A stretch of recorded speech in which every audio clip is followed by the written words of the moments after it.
Go, go. Walang opening. Hindi, wala nang opening.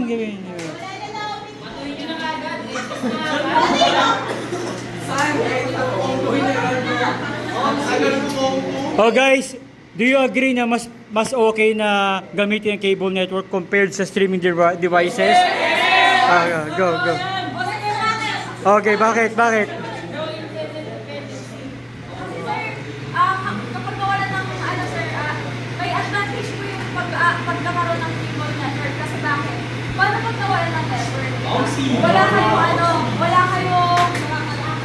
Hindi. Pagsakit yung streaming services mo. So, mas convenient yung in terms of pag wala kayong may mga kalamitan kasi pagsakit. Okay. Hindi kami na.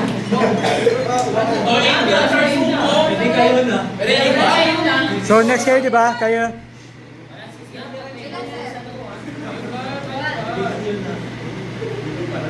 Oh, wait lang. Katahimikan!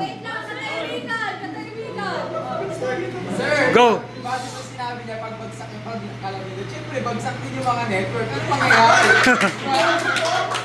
mangyayari? Bagsak din eh. At saka, sa sinabi niya mas convenient and kung maubusan ka man ng internet, kaya nga may option po na i-download. I-download sa mga episode or movie na gusto natin. So, mas convenient para sa atin kasi sa cellphone natin pwede tayo manood. Kaysa naman TV, dali natin, di ba?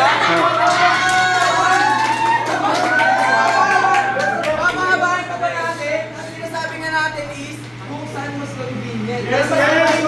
Maliit o malaki? Kasi sa maliit, pwede ka kahit saan manood. Kunyari, may ikaw travel, yan. Nood ka cellphone mo. Sabi, kinikinig music. Di ba? 30 seconds na lang. Sige.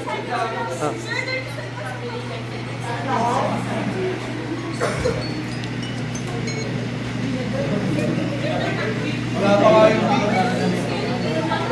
Dito ka na! Hey, ikaw lang ulit baka hihihigit eh. 40 na lang, 40 seconds. Sir, hindi lang, sir! Bakit ang bilis? Hindi, delay lang. Ay, sorry na. Yes!